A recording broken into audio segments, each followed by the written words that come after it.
నమస్తే. ప్రస్తుతం చెప్పబోతున్న కథలు రెండు.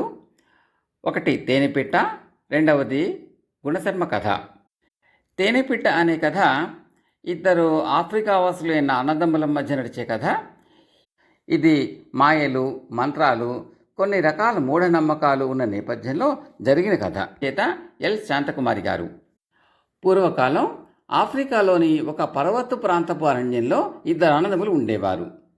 వారిద్దరూ అరణ్యంలో వేటాడి తమ కుటుంబానికి కావలసిన ఆహారం తెస్తూ ఉండేవారు. ఒకనాడు ఆ అన్నదమ్ములిద్దరూ చెరొక తోలు సంచి భుజాన్ని వేసుకుని చెరొక విల్లు, బాణాలు తీసుకుని తమ ఇంటి నుంచి బయలుదేరి వేటకు వెళ్ళారు. అరణ్యంలోకి వెళ్లే దారి వెంట వారు కొంతసేపు నడిచి ఆ తర్వాత దారి కూడా లేని కీకారణ్యంలోకి అడుగు పెట్టారు. కొంత దూరం వెళ్ళేసరికి ఒకచోట వరుసగా మట్టి కుండలు బోర్లించి ఉన్నాయి. ఏమిటిది, ఈ నిర్జన ప్రదేశంలో వీటిని ఎవరు ఉంచి ఉంటారు అన్నాడు తమ్ముడు. వాటి జోలికి పోకు, అందులో ఏం చేతపడి ఉందో ఏమో, మనకెందుకు వచ్చిన పీడ అన్నాడు అన్న. అతను కాస్త పిరికివాడు, కానీ తమ్ముడు చాలా ధైర్యం గలవాడు. వాటి కింద ఏముందో చూసి తీరాలి అన్నాడు వాడు. చిన్నవాడు ఒక్కొక్క కుండనే ఎత్తి సరిగా నిలబెట్టుతూ ఉంటే అన్న దూరంగా పారిపోయి భయపడుతూ చూడసాగాడు. తమ్ముడు ఎత్తి సరిగా నిలబెట్టే కుండల కింద ఏమీ లేదు. కానీ వాడు ఆఖరి కుండ ఎత్తేసరికి దాని కింద నుంచి ఒక పొట్టి ముసలమ్మ చెంగుని యువతలకి దూకింది. ఆమె తనను విడిపించిన చిన్నవాడికేసి చూడనన్నా చూడక దూరాన నిలబడి ఉన్న పెద్దవాడితో, ఎందుకలా బెదురుగుడ్డులా నిలబడిపోతావు, నేను నేనేమీ చేయను, నా వెంట వచ్చావంటే మంచి చిత్రం చూపిస్తాను అన్నది. కానీ పెద్దవాడు కొయ్యబొమ్మలాగా నిలబడిన చోట నుంచి కదలనే లేదు. పెరిగి వెధవ అని ఆమె వాణ్ణి తిట్టి చిన్నవాడికేసి తిరిగి వాణ్ణి తన వెంట రమ్మన్నది. అన్నిటికీ తెగించిన చిన్నవాడు ఆమె వెంట బయలుదేరాడు. ఇద్దరూ కొంత దూరం వెళ్ళాక ముసలిది ఆగి చిన్నవాడి చేతికి ఒక గొడ్డలి ఇచ్చి, నాకు ఈ చెట్టు కొట్టిపెట్టు అన్నది. వాడు గొడ్డలితో చెట్టు మానును ఒక్క దెబ్బ కొట్టేసరికల్లా ఆ మాను నుంచి ఒక ఆవు బయటికి దూకింది. వాడు కొట్టిన ప్రతి దెబ్బకు ఒక ఆవో, మేకో, గొర్రెో, ఎద్దో మాను నుంచి బయటికి వచ్చింది. తొందరలోనే వాడి చుట్టూరా పెద్ద పశువుల మంద తయారైంది. ఇవన్నీ నీకే, వీటిని తోలుకుని నువ్వు ఇంటికి వెళ్ళిపోవచ్చు, నేను ఇక్కడే ఉండిపోతాను అన్నది ముసలమ్మ. తమ్ముడు ఆమెకు కృతజ్ఞత తెలుపుకొని పశువులన్నిటినీ తోలుకుంటూ అన్న ఉన్న చోటుకు వచ్చి, ముసలిది నాకేమిచ్చిందో చూడు, ఆమె పిలిచినప్పుడు నువ్వు వెళ్ళకపోతేవి అన్నాడు. తమ్ముడు పశువులను సంపాదించిన వైనం అంతా విని అన్న ఏమీ అనలేదు. ఇద్దరూ కలిసి గొడ్లతో సహా తమ గ్రామంకేసి బయలుదేరారు. అసలే నడివేసవి, మంచి ఎండవేళ. అన్నదమ్ములిద్దరిని దాహం తెగబాధిస్తున్నది. పశువులు కూడా పచ్చిగడ్డి కోసం తహతహలాడుతూ ఆకలితో అరుస్తున్నాయి. కొంత దూరం వెళ్ళేసరికి చిన్నవాడు, చూడు నీళ్లు అని అరిచాడు. వారి దారికి పక్కగా ఒక అగాధం ఉన్నది. అందులో చెట్ల మధ్యగా ఒక వాగు గలగలా ప్రవహిస్తున్నది. కానీ అక్కడికి ఇదే దారి లేదు. అక్కడ కొండ చాలా నిటారుగా ఉన్నది. నన్ను తాటితో దిప్పుతావా, దప్పికి తీసుకుని మళ్ళీ పైకి వస్తాను అన్నాడు అన్న తమ్ముడితో. తమ్ముడు అలాగే చేశాడు. అన్న అగాధంలోకి దిగి కడుపు నిండా నీళ్లు తాగి లేచి వచ్చిన ప్రాణాలతో మళ్ళీ పైకి వచ్చాడు. నన్ను కూడా దించు, నేను కూడా దాహం తీర్చుకుంటాను అన్నాడు తమ్ముడు. అన్న తాడు పట్టుకుని తమ్ముడు అగాధంలోకి దిగనిచ్చాడు. పశువులన్నిటినీ చూస్తుంటే వాడికి దుర్బుద్ధి పుట్టింది. వాడు చేతిలో ఉన్న తాడు కొస అగాధంలోకి విసిరేసి తమ్ముడిని అగాధంలో దిక్కులేని చావు చావటానికి వదిలేసి గొడ్లను తోలుకుని ఇంటికి వెళ్ళి తన తల్లిదండ్రులతో, ఒక ముసలిది నాకు ఈ గొడ్లను అన్నిటినీ ఇచ్చింది అన్నాడు. అలాగా, తమ్ముడేడి అని అడిగాడు తండ్రి. ఏమిటి, వాడింకా రాలేదా? వాడు నడవలేక ఇంటికి తిరిగిపోతానని మిట్ట మధ్యాహ్నం వేళననగా బయలుదేరాడు. నేను మళ్ళీ వాడిని చూడలేదు అన్నాడు అన్న. ఆ రోజల్లా చిన్నవాడు ఇంటికి తిరిగి రానే లేదు. కానీ వేటాడటానికి ఎటుగా వెళ్ళాడు అనుకుని పెద్దవాళ్ళు అంతగా విచారించలేదు. మర్నాడు చీకటితో ఆడవాళ్లు ఊరి బావి దగ్గర నీళ్లు తోడుకునేటప్పుడు తేనెపిట్ట కూత వినిపించింది. ఆ ప్రాంతాల వాళ్ళు తేనెపిట్ట కూత వినిపిస్తే దాని వెంబడి పోతారు. ఎందుకంటే తేనెపిట్టలు వెళ్ళి వెళ్ళి వెళ్ళి తేనె పట్టుల వద్దకు చేరుకుంటాయి. మగవాళ్ళు వెళ్ళి ఆ తేనె పట్టులను కొట్టి తేనె పిండి తెచ్చుకుంటారు.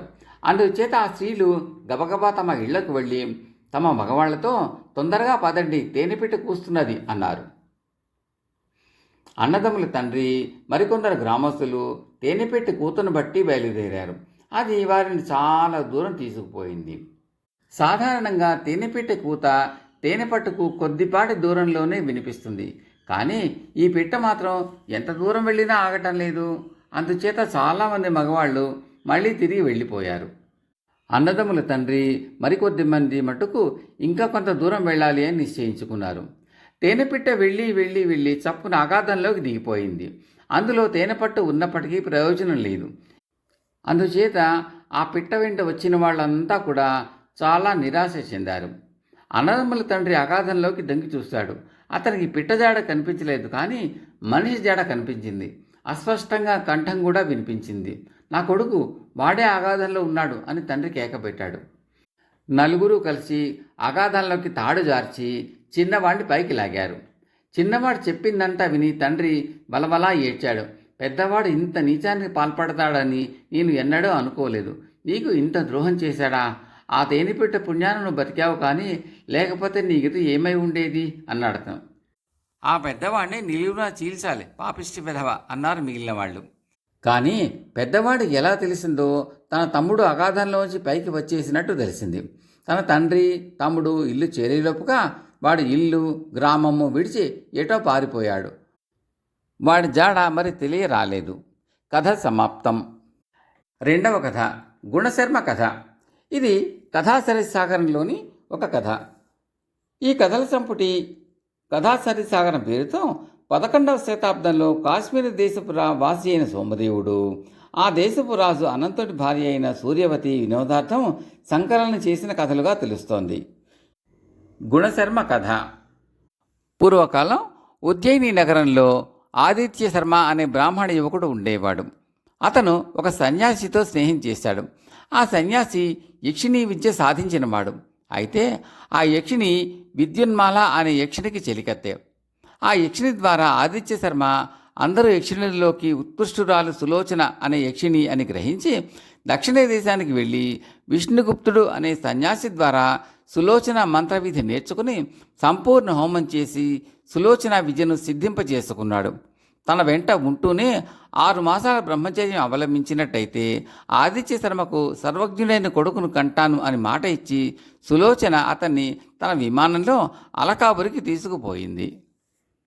ఆదిత్య శర్మ 6 నెలలు బ్రహ్మచర్యం అవలంబించాక కుబేరుడు అతన్ని చూసి ఎంతగానో మెచ్చుకుని సులోచనకు అతనికి దేవతా వివాహం జరిపించాడు. తర్వాత వారికి గుణశర్మ అనే కుమారుడు కలిగాడు. కొంతకాలం జరిగాక కుబేరుడి వద్దకు దేవేంద్రుడు వచ్చాడు. ఆదిత్య శర్మ పరాకుగా ఉండి చూసుకోక లేవలేదు.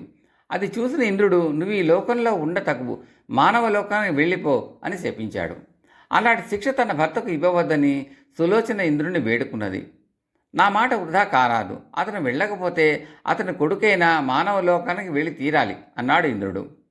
తప్పేది లేదు గనుక ఆదిత్య శర్మ తన కొడుకైన గుణశర్మను అతని మేనమామల ఇంట దించి తాను అలకా నగరానికి తిరిగి వెళ్ళిపోయాడు.